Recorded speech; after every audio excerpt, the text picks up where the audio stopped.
dan pembayaran pokok beserta bunganya. Next, prosedur analisis untuk wesel bayar. Nah, untuk prosedur analisisnya itu menghitung ulang beban bunga atas dasar suku bunga rata-rata wesel bayar bulanan secara keseluruhan. Dan kemungkinan salah sajinya yaitu salah saji beban bunga dan bunga akrual atau penghapusan wesel bayar yang beredar.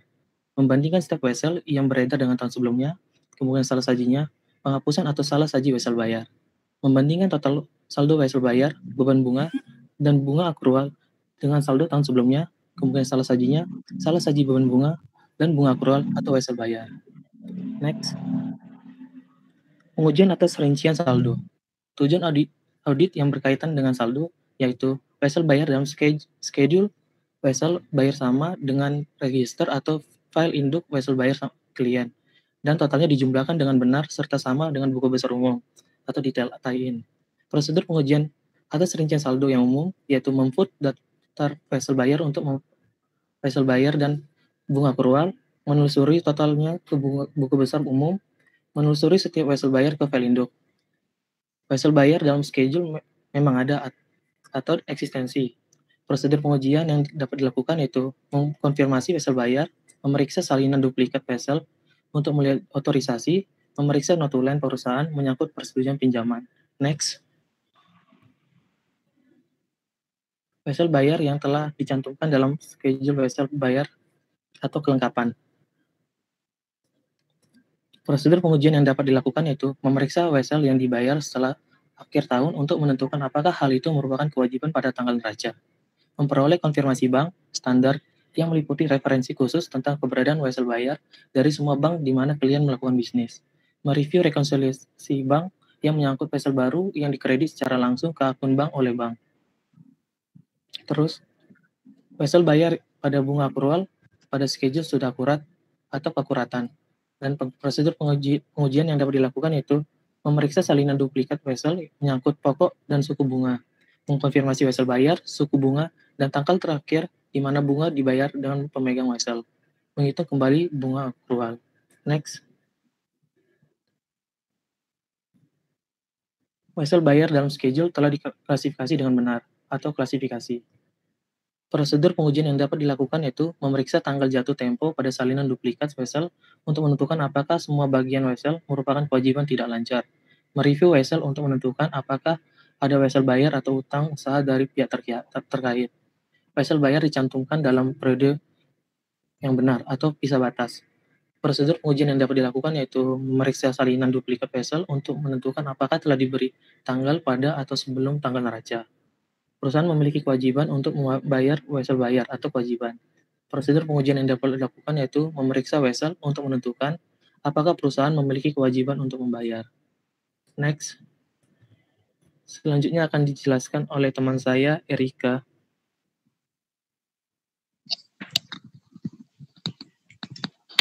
Apakah suara saya sudah terdengar? Iya, terdengar. Selanjutnya adalah ekuitas pemilik. Perlu kita pahami juga bahwa dalam audit terhadap ekuitas pemilik di dalam perusahaan terbuka maupun perusahaan tertutup itu terdapat perbedaan yang penting. Di dalam perusahaan tertutup atau closely held corporation umumnya itu memiliki sedikit pemegang saham sehingga ketika terjadi transaksi berkenaan dengan modal saham selama tahun berjalan. Nah, satu-satunya transaksi yang dimasukkan dalam bagian ekuitas pemilik kemungkinan adalah perubahan ekuitas pemilik akibat laba atau rugi tahunan dan pengumuman dividen. Nah, di dalam perusahaan tertutup ini, pembayaran dividen itu jarang sehingga verifikasi terhadap owner's equity yang dilakukan oleh auditor tidak sekompleks pada perusahaan publik, walaupun auditor tetap harus menguji catatan perusahaan. Sementara di dalam perusahaan terbuka atau publicly held corporation, verifikasi atas ekuitas pemilik jauh lebih kompleks karena banyaknya jumlah pemegang saham dan individu yang memiliki saham itu sering berubah. Verifikasi akun ekuitas pemilik yang utama dalam satu perusahaan terbuka itu mencakup modal dan saham biasa, kemudian yang kedua agio saham, kemudian yang ketiga laba ditahan dan dividen yang terkait. Kemudian tujuan dari audit terhadap owner's equity itu sendiri adalah yang pertama transaksi ekuitas pemilik dilakukan dengan semestinya, sebagaimana yang didefinisikan oleh 6 tujuan audit terkait dengan transaksi. Kemudian yang kedua, untuk menentukan apakah pengendalian internal atas modal saham dan dividen terkait itu sudah mencukupi. Dan yang ketiga adalah untuk menentukan apakah saldo ekuitas pemilik yang disajikan dan diungkapkan itu sudah sesuai dengan semestinya, sebagaimana yang didefinisikan oleh tujuan audit terkait saldo untuk akun ekuitas pemilik. Nah, ini adalah akun yang digunakan, akun-akun yang terkait dengan owner's equity dan dividen. Kemudian kita akan masuk ke dalam pengendalian internal. Nah, di dalam owner's equity, dalam aktivitas owner's equity, pengendalian internal yang memadai juga diperlukan. Yang pertama itu adalah autorisasi transaksi yang tepat. Setiap transaksi ekuitas pemilik umumnya bersifat material, banyak dari transaksi tersebut yang harus disetujui oleh Dewan Direksi. Nah, jenis transaksi ekuitas pemilik yang memerlukan otorisasi khusus, yang pertama adalah penerbitan modal saham. Otorisasi ini termasuk jenis ekuitas yang akan diterbitkan, jumlah saham yang akan diterbitkan, nilai par saham, kondisi privilege bagi setiap saham selain saham biasa, dan tanggal penerbitan. Kemudian yang kedua adalah pembelian kembali modal saham. Pembelian kembali saham biasa atau saham preferen, penetapan waktu pembelian kembali dan jumlah yang akan dibayar atas saham semuanya itu harus disetujui oleh Dewan Direksi. Kemudian yang ketiga adalah pengumuman dividen. Dewan Direksi harus mengotorisasi bentuk dividen per saham dan catatan serta tanggal pembayaran dividen. Kemudian pengendalian internal yang kedua adalah penyimpanan catatan dan pemisahan tugas.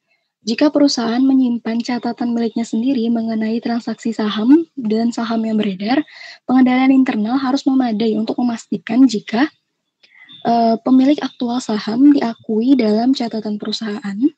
Kemudian jumlah dividen yang benar dibayar ke pemegang saham pada tanggal pencatatan dividen. Kemudian potensi penyalahgunaan aset telah diminimalisir. Penugasan personil yang tepat, prosedur penyimpanan catatan yang memadai, dan verifikasi internal yang independen atas informasi dalam catatan merupakan pengendalian yang bermanfaat untuk semua tujuan tersebut. Klien juga harus memiliki kebijakan yang baik untuk menyiapkan sertifikat saham dan mencatat transaksi modal saham. Kemudian yang ketiga, independent registrar dan agen transfer saham. Setiap perusahaan yang sahamnya terdaftar di bursa saham diwajibkan memiliki panitera independen sebagai pengendali untuk mencegah penerbitan sertifikat saham yang tidak tepat. Tanggung jawab panitera independen adalah memastikan bahwa saham diterbitkan oleh perusahaan sesuai dengan provisi modal saham dalam akta perusahaan dan otorisasi Dewan Direksi. Jika kepemilikan saham berubah, panitera bertanggung jawab menandatangani semua sertifikat saham yang baru diterbitkan dan memastikan bahwa sertifikat lama diterima serta dibatalkan sebelum sertifikat pengganti diterbitkan. Kemudian, kebanyakan perusahaan berukuran besar juga menggunakan jasa agen transfer saham atau stock transfer agent untuk menyimpan catatan pemegang saham, termasuk mendokumentasikan transfer kepemilikan saham.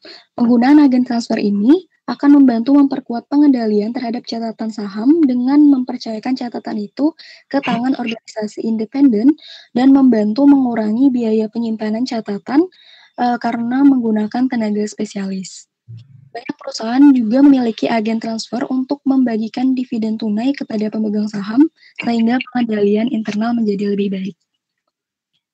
Kemudian selanjutnya akan dilanjutkan oleh teman saya.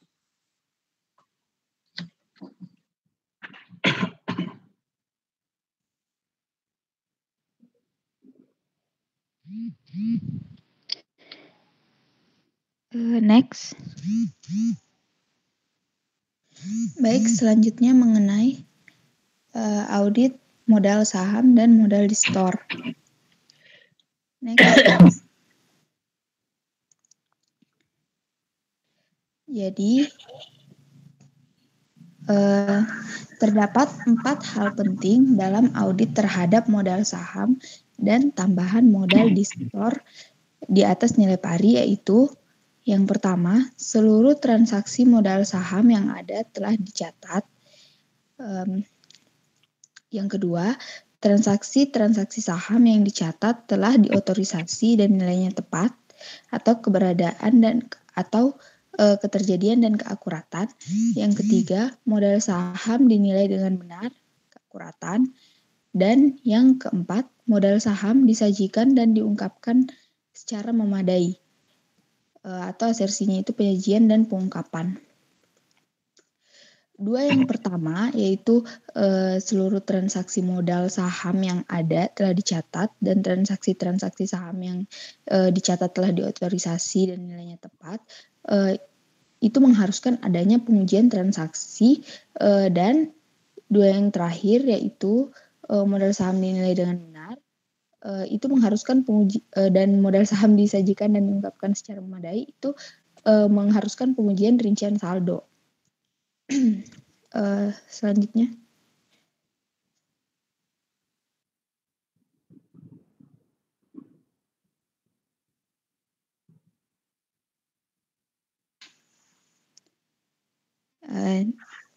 Lalu audit terkait transaksi. Yang pertama terkait kelengkapan. Seluruh transaksi saham yang ada telah dicatat. Nah, tujuan ini dengan mudah dapat dicapai jika digunakan jasa pencatat atau agen pemindahan saham. Auditor dapat meminta konfirmasi mereka mengenai transaksi-transaksi modal saham dan mengenai nilai dari transaksi-transaksi saham tersebut. Penelitian terhadap notulen rapat, terutama yang dibuat mendekati tanggal neraca, dan pemeriksaan terhadap buku catatan saham klien dapat juga menunjukkan adanya pengeluaran dan pembelian kembali saham.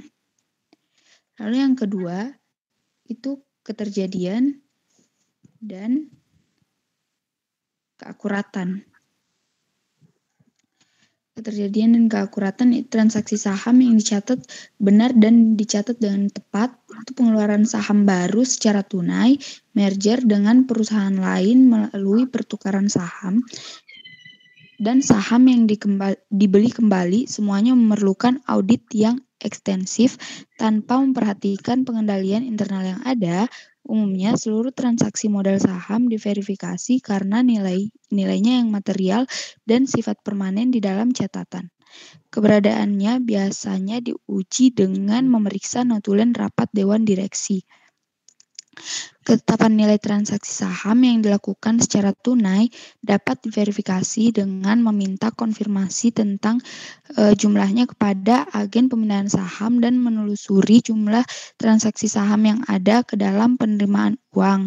Dalam hal pembelian kembali saham, jumlahnya ditelusuri ke dalam jurnal pengeluaran kas.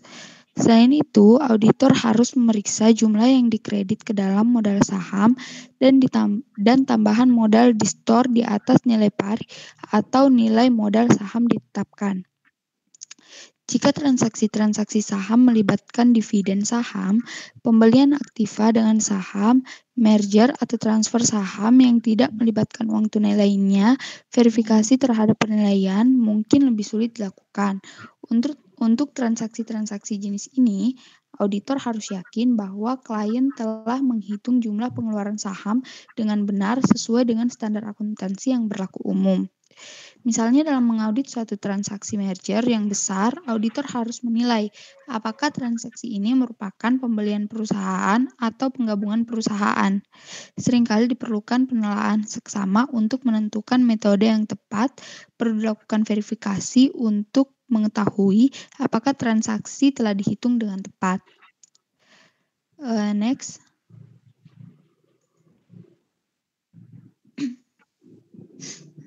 Kemudian audit terkait saldo. Yang pertama itu keakuratan.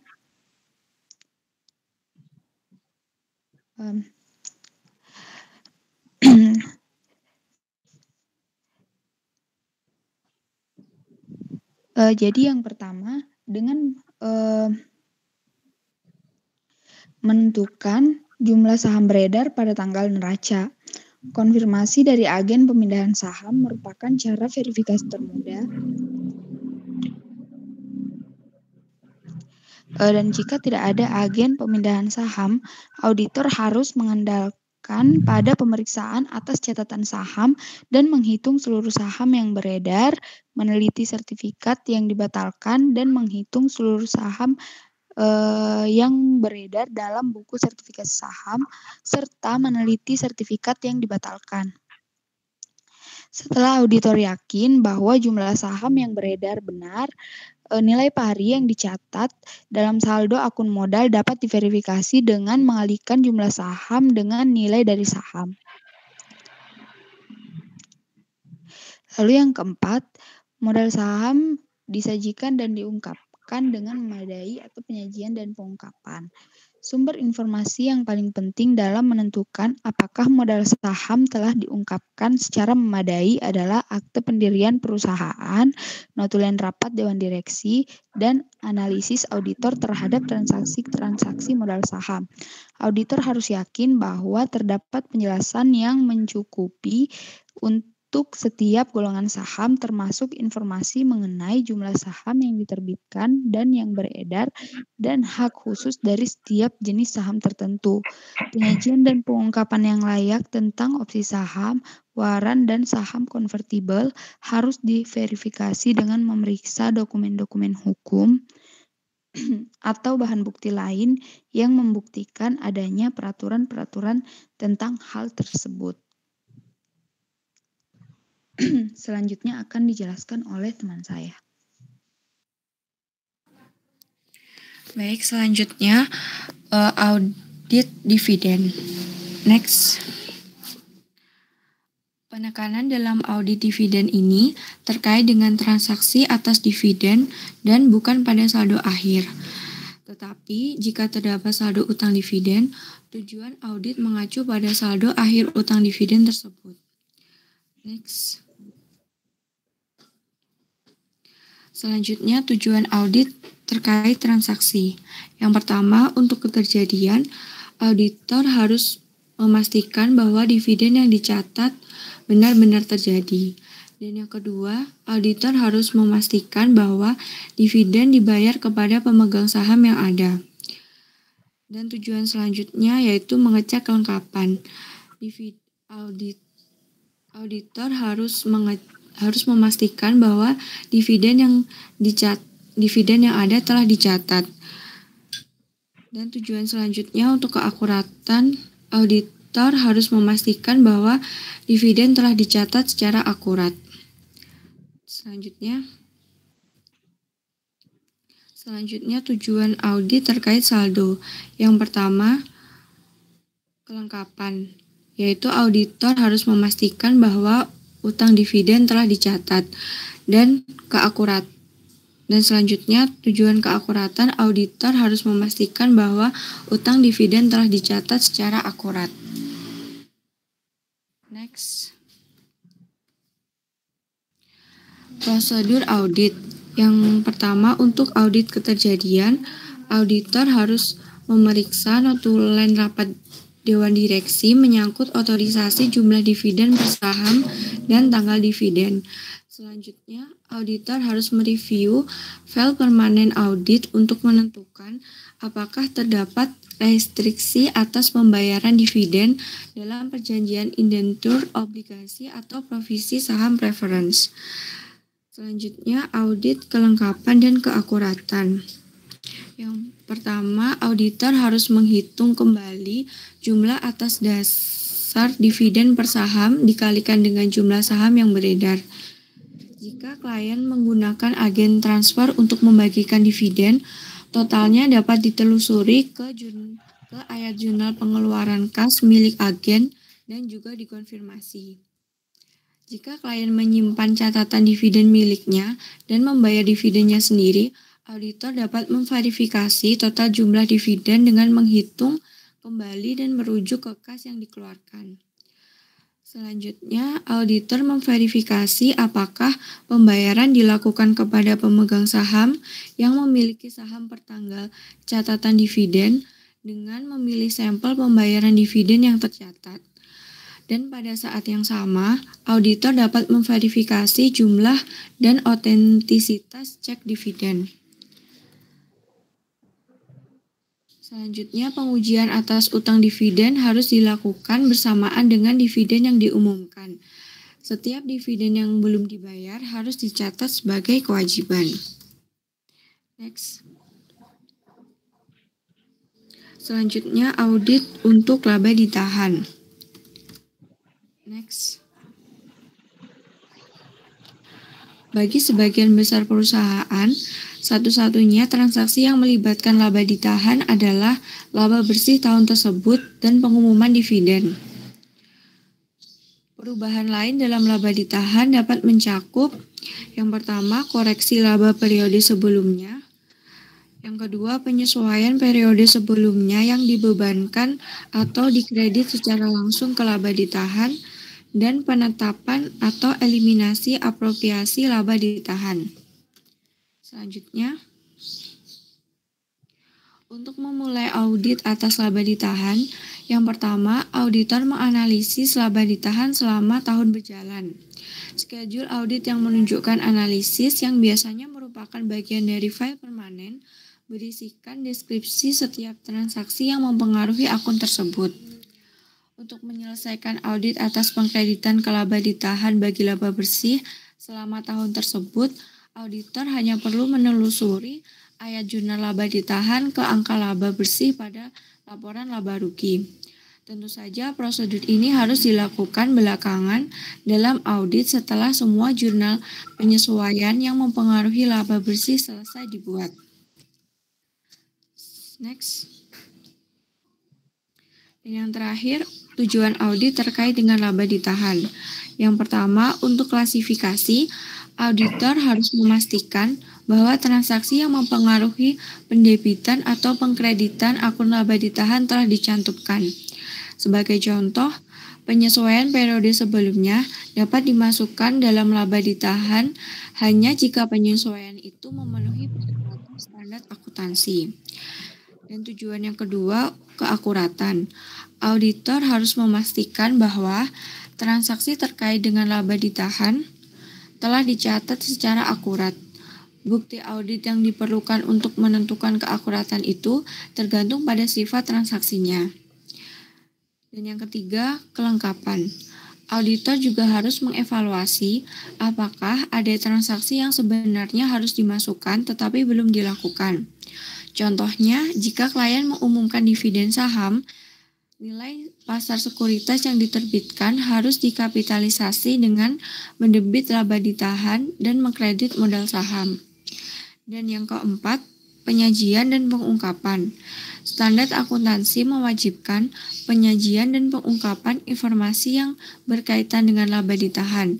Auditor menentukan apakah penyajian dan pengungkapan yang telah dibuat oleh perusahaan telah memenuhi persyaratan yang terdapat dalam standar akuntansi.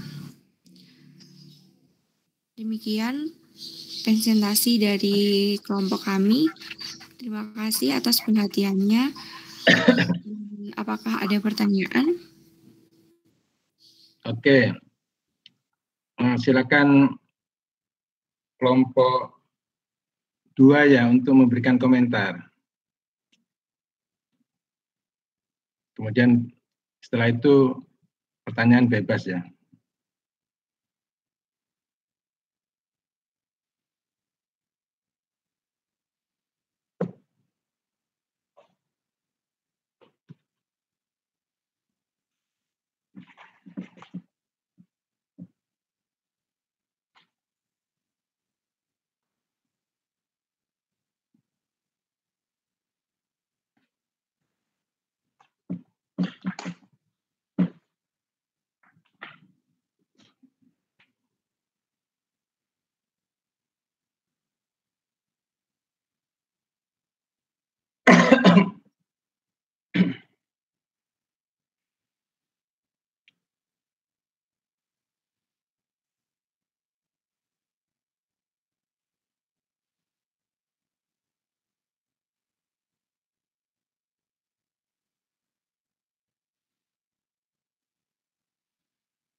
Ya, silakan.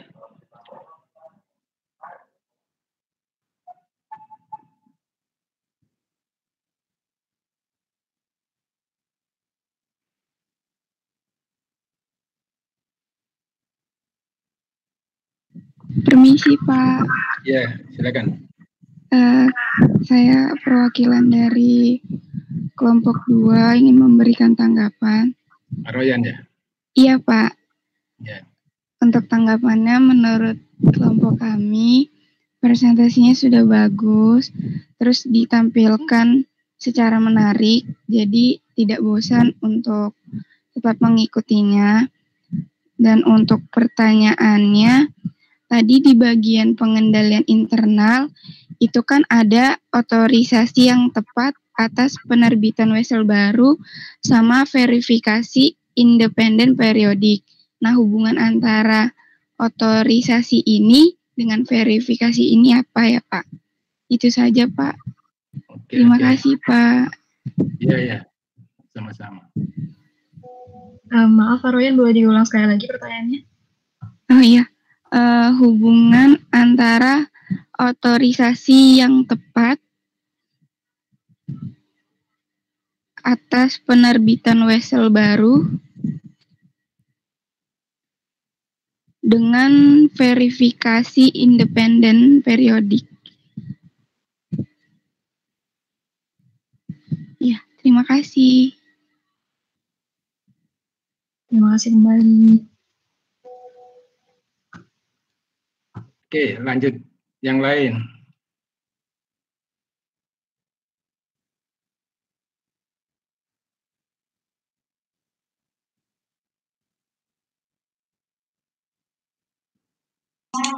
Izin bertanya, Pak. Ya, Melin. Tadi kan yang di pengendalian internal.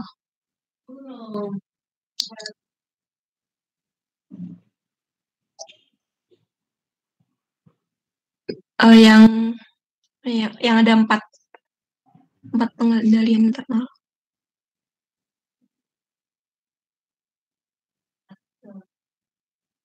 Nah, itu kan ada 4 pengendalian internal kan. Nah, pengendalian mana sih yang paling utama dan paling tepat untuk ekuitas pemilik? Terus apa alasannya pengendalian itu merupakan pengendalian utama yang tepat?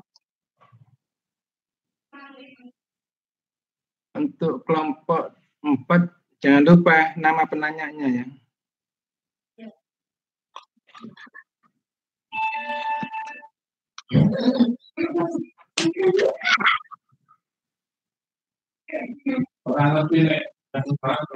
Yang paling tepat atau utama untuk ekuitas pemilik.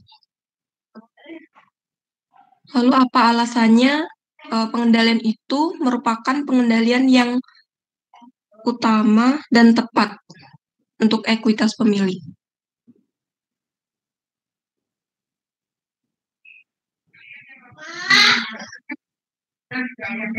Terima kasih. Terima kasih, Pak Melin, atas pertanyaannya. Ya, silakan yang lain.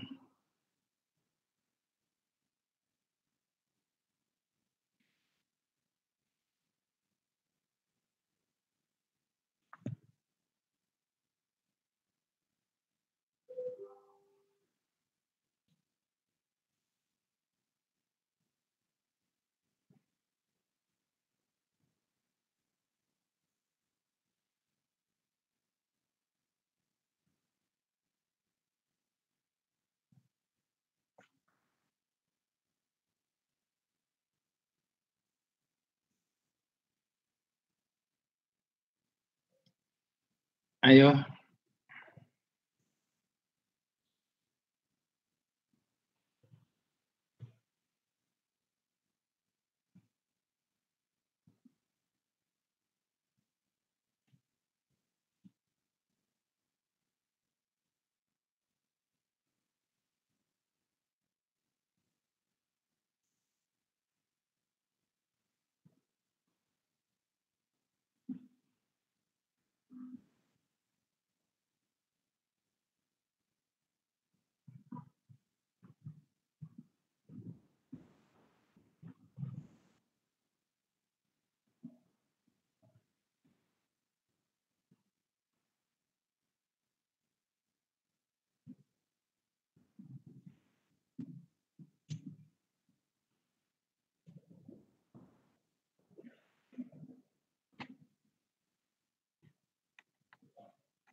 Izin bertanya, Pak. Ya, silakan. Jadi saya mau bertanya, dalam audit atas dividen itu, apakah kita itu nanti melakukan konfirmasi positif kepada pemilik saham untuk memastikan pembayarannya sudah dilakukan perusahaan? Kalau iya itu gimana ya Pak? Perusahaan kalau memiliki banyak pemegang saham, apakah konfirmasi positifnya itu bisa dilakukan? Oke. Maaf, Ismi bisa diulangi pertanyaannya? Apakah kita melakukan konfirmasi positif kepada pemilik saham untuk memastikan pembayaran yang sudah dilakukan oleh perusahaan?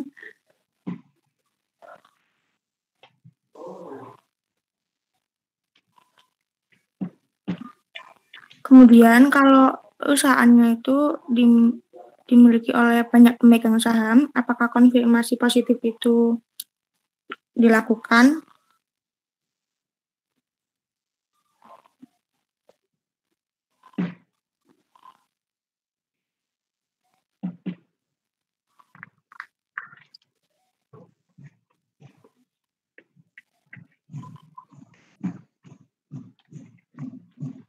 Baik, terima kasih Ismi atas pertanyaannya.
Apakah ada yang ingin ditanyakan lagi, teman-teman? Iya, baru berapa? Baru 3 orang, Pak. Berapa? 3 orang. 3. Ya terlalu sedikit, paling tidak 6 gitu. Iya. Bagaimana teman-teman? Apakah ada yang ingin ditanyakan lagi?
Izin bertanya.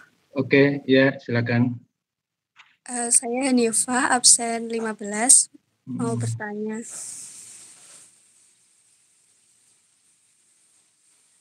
Pada perusahaan tertutup, teman-teman presentator tadi menyatakan terdapat banyak transaksi. Jenis transaksi apa yang sering dilakukan, dan jenis transaksi apa juga yang menjadi fokus auditor. Terima kasih.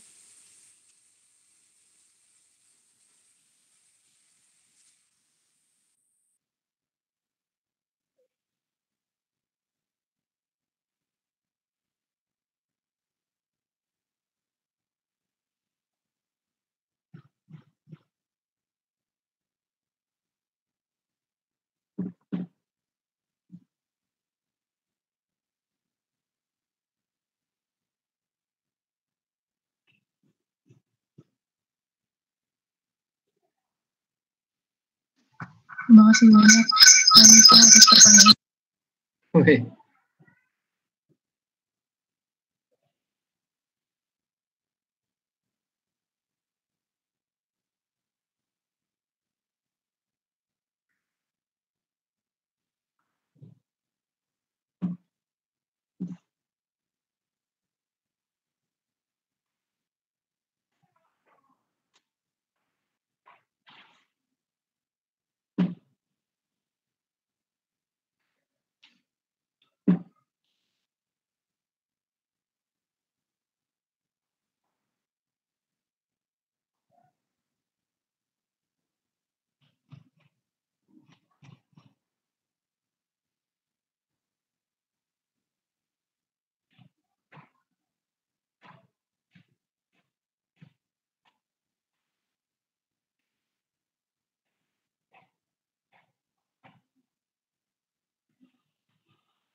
Permisi Pak, izin bertanya. Ya, Nama saya Basaria, PN8. Basaria. Dalam audit siklus perolehan dan pembayaran kembali modal, mengapa audit akun kewajiban itu berbeda dengan audit utang usaha dalam siklus akuisisi dan pembayaran ya Pak? Dalam audit siklus, mengapa audit? Itu pertanyaan belum lengkap tuh. Dalam audit siklus perolehan dan pembayaran kembali modal, mengapa audit akun kewajiban berbeda dengan audit utang usaha yang ada dalam siklus akuisisi dan pembayaran? Oke.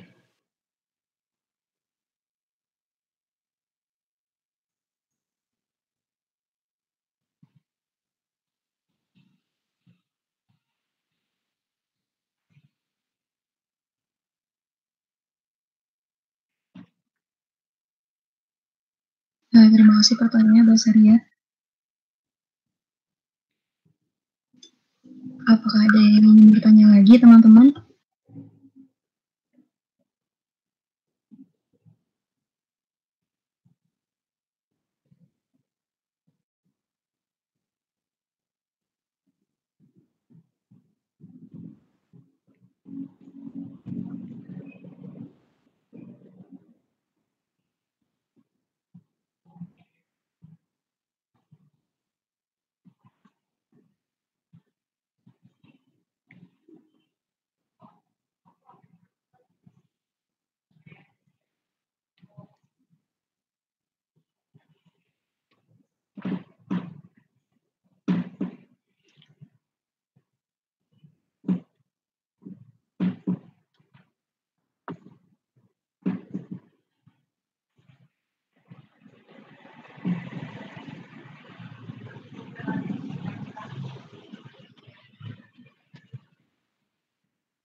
Izin bertanya, Pak.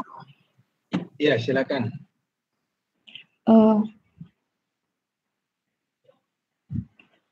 Saya mau nanya terkait pengendalian internal pada wesel baru. Bagaimana bentuk otorisasi yang baik pada saat penerbitan wesel baru tersebut? Terima kasih. Oke, ya, sama-sama. Nah,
Apakah ada yang ingin ditanyakan lagi, teman-teman?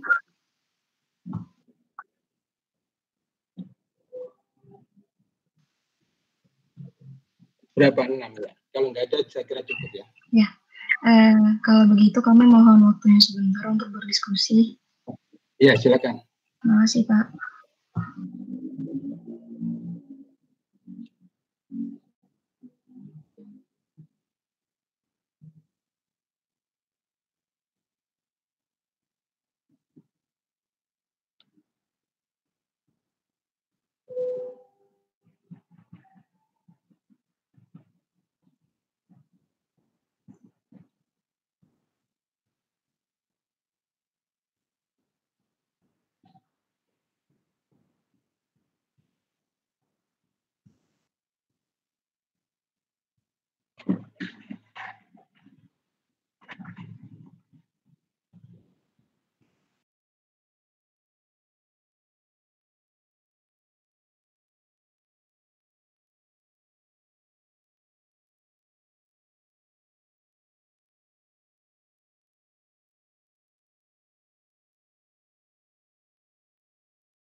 untuk agar tidak terjadi bahwa salah seorang pimpinan itu bisa menguasai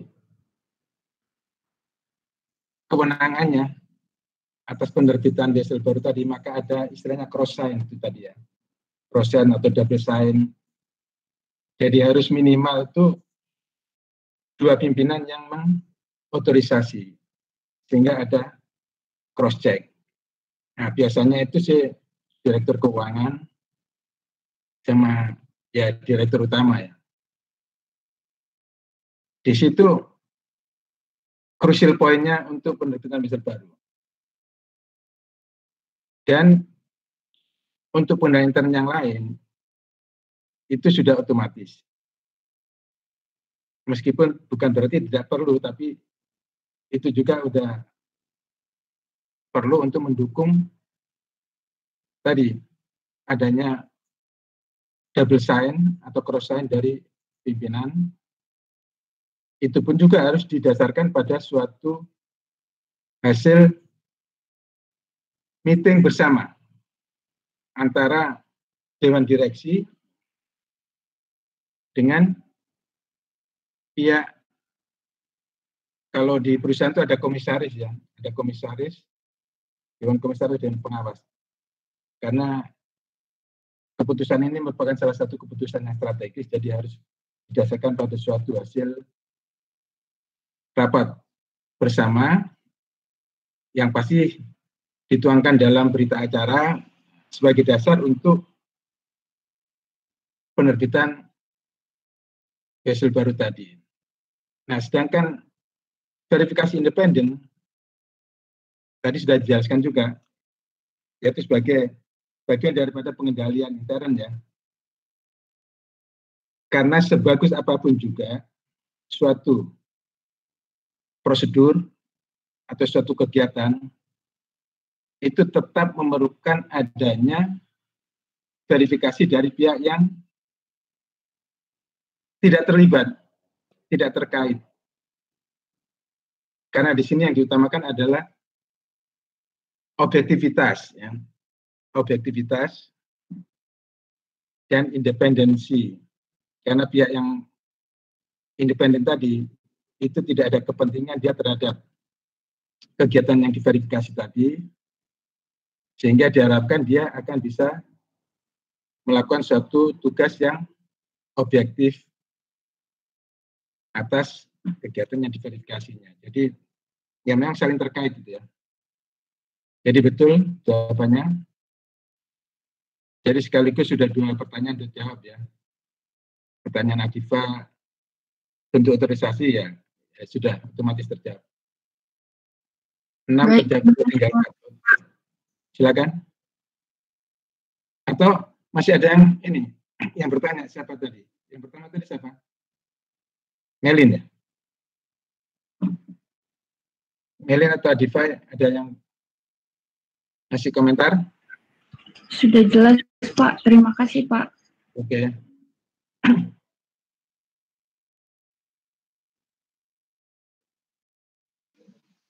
Baik, selanjutnya saya akan menjawab pertanyaan dari Melin.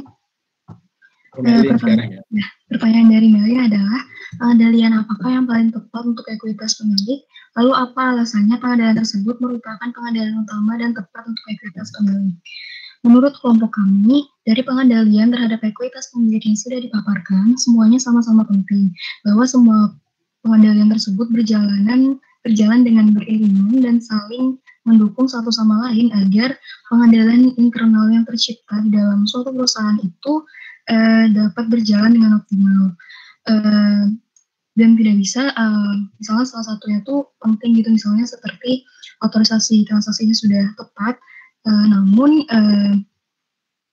misalnya perusahaan lebih mengutamakan otorisasi transaksi yang tepat, namun tidak melihat yang lainnya seperti segregation of duties, maka pengendalian internal yang terbentuk di dalam suatu perusahaan itu juga berjalan kurang optimal.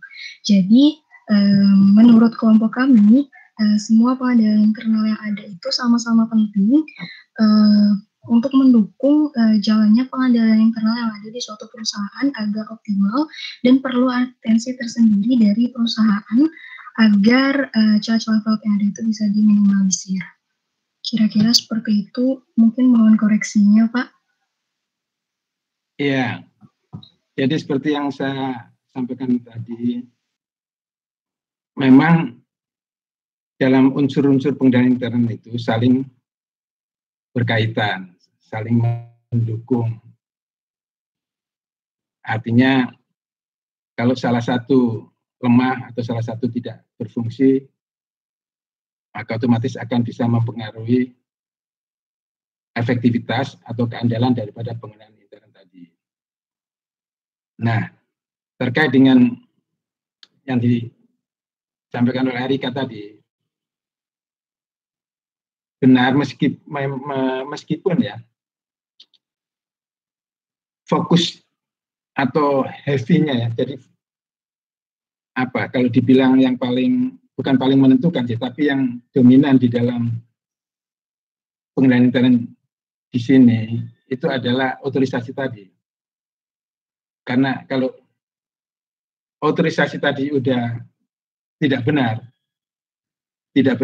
itu artinya tidak sesuai dengan hasil keputusan bersama misalnya, atau tidak benar misalnya dengan penunjukan orang yang salah misalnya, dan seterusnya. Jadi dari awal otorisasi apabila sudah terjadi kelemahan atau permasalahan, maka ini pasti akan berlanjut ke transaksi-transaksi berikutnya. Tetapi otorisasi yang baik pun kalau tidak didukung dengan unsur yang lain juga akan menjadi permasalahan juga, potensi terjadi permasalahan. Misalnya pencatatannya, administrasi perhitungannya, pengendalian dari pihak independen tadi misalnya lemah dan sebagainya. Jadi seperti itulah kaitannya ya. Semua itu berhubungan, saling memperkuat, meskipun fokus daripada transaksi ini itu ada pada otorisasi yang tepat. Jadi saya kira jawabannya sudah benar. Mungkin Melin masih ada yang ditanggapinya, silakan. Sudah Pak, sudah paham. Terima kasih. Oke. Ya. Terima kasih atas koreksinya, Pak. Ya, sudah 3, silakan.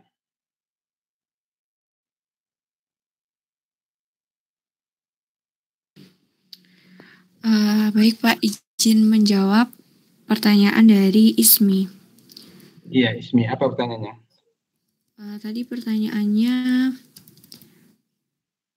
apakah kita melakukan konfirmasi positif kepada pemilik saham untuk memastikan pembayaran yang sudah dilakukan perusahaan?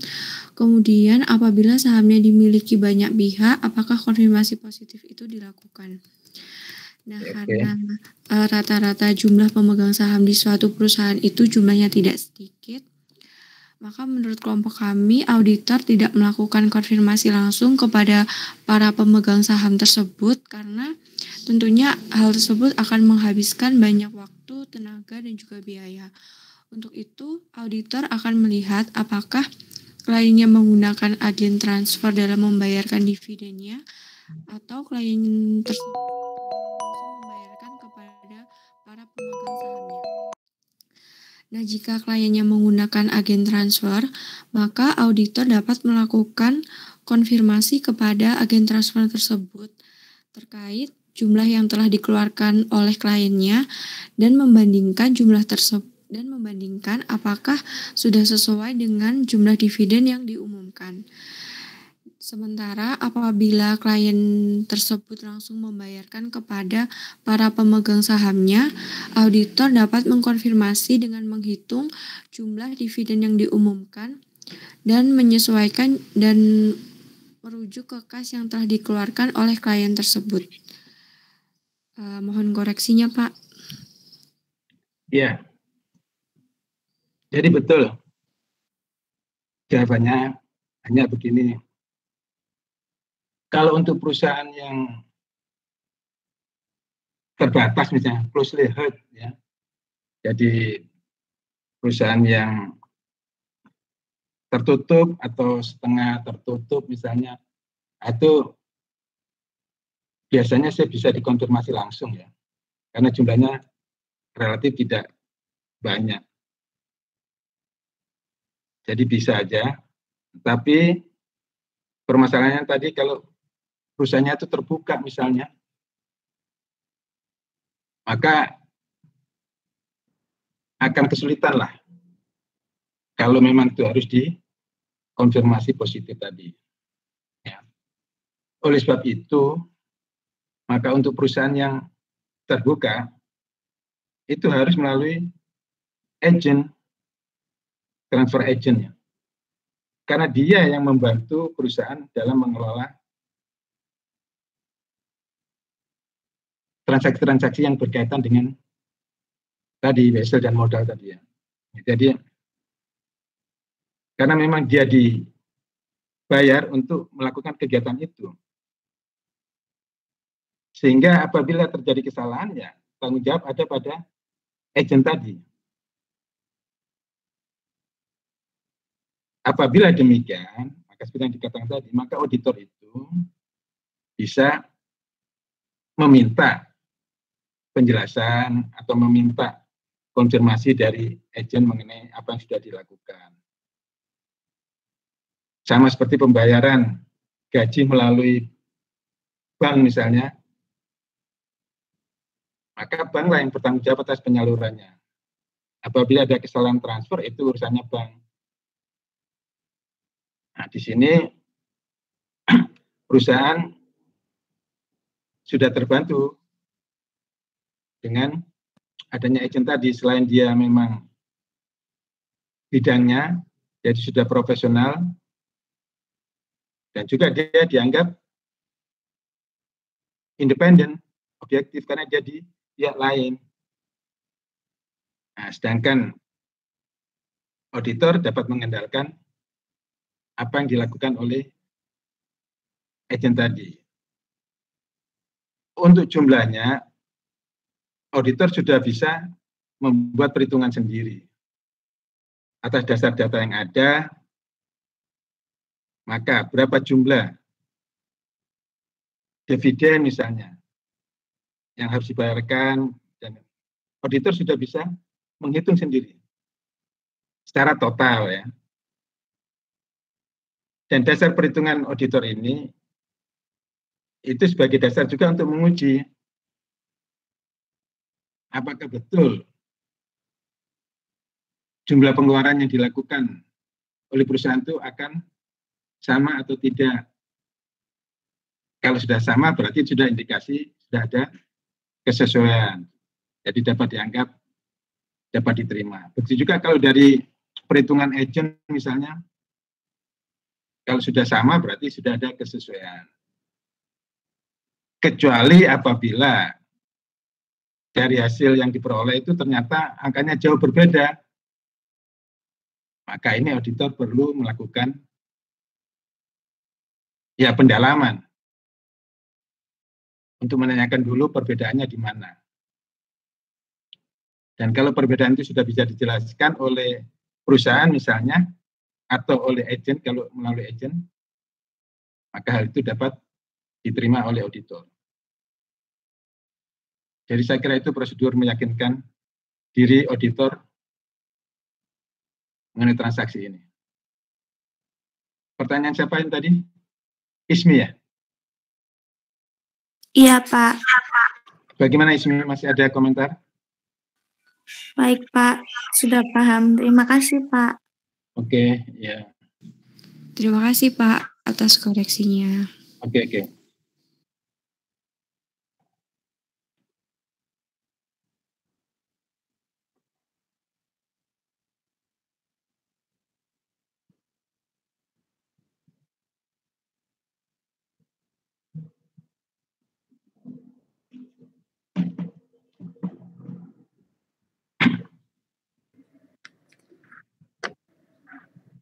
Permisi Pak, mau menjawab pertanyaan dari Hanifah Pak. Ya, kira. Pertanyaan Hanifah, pada perusahaan tertutup jenis transaksi apa yang sering dilakukan dan fokus auditor terhadap transaksi apa? Nah, menurut kelompok kami, transaksi yang terjadi pada perusahaan tertutup tersebut ini tergantung pada bidang yang digelutinya Pak. Nah, cuma untuk transaksi capital stock itu biasanya terjadi dalam tahun berjalan. Dan untuk transaksi fokus auditor di modul ini terkait transaksi yang melibatkan perubahan dalam owner's equity seperti annual earning atau loss dan deklarasi dividen. Contohnya seperti pergeseran dan pertumbuhan saldo laba di tahan return earning yang tidak wajar. Hal ini dapat disebabkan berupa adanya pembayaran dividen pada PT atau pembagian keuntungan pada CV, Pak. Iya, ya. Ya, saya kira kalau yang ditanyakan apa ya, jenis transaksinya ya? Iya, Pak. Ya pasti kalau jenis transaksi itu adalah sesuai dengan kegiatan pokok daripada perusahaan itu. Jadi baik tertutup maupun terbuka itu sama saja ya. Kegiatannya apa? Kalau dia perusahaan saham, ya pasti akan selalu terkait dengan jual beli saham. Kalau perusahaan industri misalnya ya, heavy-nya adalah pada produksi. Perusahaan dagang, ya pada jual beli barang dagangan. Perusahaan jasa, ya tergantung aktivitasnya, perhotelan, penerbangan, dan sebagainya. Itu kalau transaksi yang sering terjadi, itu kembali lagi kepada kegiatan utama dari masing-masing perusahaan tadi, secara umum. Ya.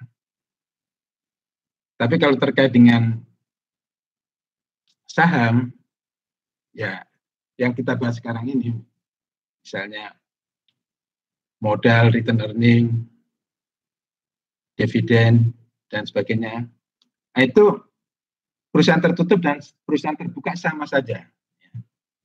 Jenis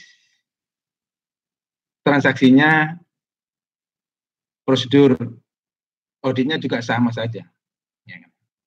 Yang membedakan adalah volume, kuantitas daripada transaksi tadi.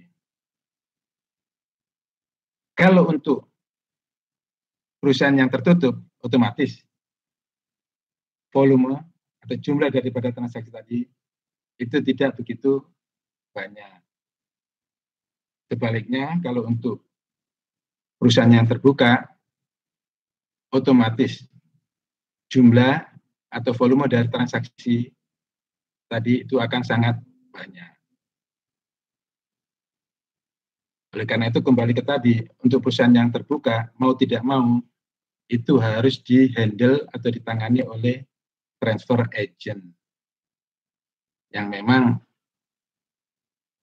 dia sudah bidangnya untuk hal-hal yang seperti itu.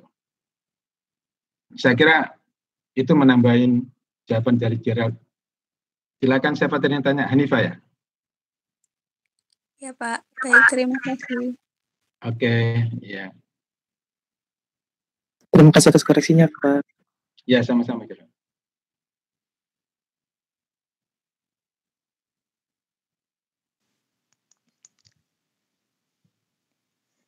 Izin menjawab pertanyaan Basaria, Pak. Basaria, iya. Pertanyaannya tadi, dalam siklus akuisisi perolehan dan pembayaran kembali modal, mengapa audit akun kewajiban berbeda dengan audit usaha dalam siklus akuisisi dan pembayaran? Jadi akun-akun dalam siklus perolehan modal dan pengembaliannya tergantung pada tipe operasi bisnis perusahaan dan bagaimana operasi tersebut didanai. Karakteristik yang unik dari siklus perolehan modal dan pengembaliannya mempengaruhi bagaimana auditor memeriksa akun-akun dalam siklus tersebut. Ketika kita membahas audit siklus akuisisi, fokus utama auditor adalah mengaudit aset. Saldo utang hanya diperiksa saldo awal dan saldo akhirnya terkait pembelian aset. Pada siklus ini, utang yang muncul dapat berupa utang jangka panjang maupun jangka pendek. Sementara ketika membahas utang dalam siklus modal, auditor fokus untuk memeriksa keterjadian, kebenaran saldo, kelengkapan, penyajian, dan pengungkapan. Dan audit ini juga berfokus pada pengujian cut-off. Begitu Pak, mohon koreksinya. Iya. Udah betul itu, Andi. Ya. Jadi memang sama-sama akuisisi dan pembayaran kembali itu sama, tapi jenis transaksinya dan tujuannya itu sebenarnya berbeda. Karena kalau seperti akuisisi modal, ya namanya modal ya, investasi ya, itu untuk menambah dana sendiri pada perusahaan dan bukan merupakan liabilities. Secara akun juga sudah beda. Modal meskipun sama-sama di kredit ya, di sisi kredit, tetapi modal bukan merupakan liabilities, bukan merupakan kewajiban. Dan tujuan utamanya adalah untuk memperkuat dana sendiri. Dan di situ pasti tidak ada bunga. Ya, ini bedanya dengan akuisisi yang menghasilkan kewajiban atau liabilities, hutang. Secara akun juga berbeda. Kemudian di situ umumnya ada bunga, kewajiban bunga, yang pasti juga harus diperhitungkan. Jadi perbedaannya di situ. Meskipun sama-sama akuisisi dan pembayaran kembali, tetapi mulai dari tujuannya transaksi itu berbeda. Kalau yang liabilities, hutang itu dalam kegiatan perusahaan, dan di situ akan timbul kewajiban berupa bunga.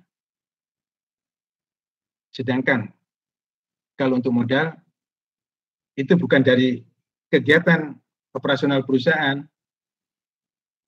tetapi transaksinya berasal dari pengumpulan dana untuk menambah dana intern perusahaan. Dan tidak ada bunga. Jadi tidak ada kewajiban bunga. Hanya nanti ya mungkin akan ada dividen kalau memang itu ada pembayaran dan seterusnya. Jadi saya kira yang membedakan itu ya. Jadi secara akun dia beda, tujuan transaksinya juga beda, dan juga perhitungannya juga berbeda. Karena yang liabilities itu ada terkait dengan bunganya, baik itu bunga utang jangka pendek maupun jangka panjang, dan mungkin juga terkait dengan jaminan-jaminan dan seterusnya kalau memang itu untuk jangka panjang misalnya. Tapi kalau untuk modal tujuannya adalah untuk menambah dana intern, kemudian tidak terkait langsung dengan operasional, dan tidak ada perhitungan atau kewajiban bunga. Ya, saya kira itu. Andi. Ya, baik. Terima kasih koreksinya, Pak. Terima kasih, Pak, atas jawabannya. Makasih, Andi. Oke, Mbak Saria, ya. Sudah semuanya terjawab ya? Sudah terjawab semua, Pak. Oke, ya saya kira sudah terjawab semua, jadi bagus. Jadi kelompok 5 ya. Kelompok 5 bagus presentasinya dan juga respon pertanyaan-pertanyaannya. Nah, Untuk minggu depan, jangan lupa kelompok 6. Nah, kemudian ada pembahasan mengenai KKA. Nah, saya tadi sudah tanya ke komite, untuk KKA itu ada 3 grup ya. Ada 3 kelompok 1, 2, dan 3 yang bertugas. Nah, itu silakan aja kalau untuk tugasnya, tapi untuk penyampaiannya ya tidak perlu 3-3-nya. Jadi cukup salah satu. Nah, silakan aja diatur siapa itu. Karena ya ini akan menjadi bahan kita untuk diskusi minggu depan, sehingga akan menambah wawasan mengenai HKSK ini. Karena kalau secara teori kita bahas dalam penyajian ini, maka dalam prakteknya nanti di kertas kerja audit tersebut. Ya, saya kira cukup demikian. Terima kasih atas partisipasinya. Selamat siang. Assalamualaikum warahmatullahi wabarakatuh.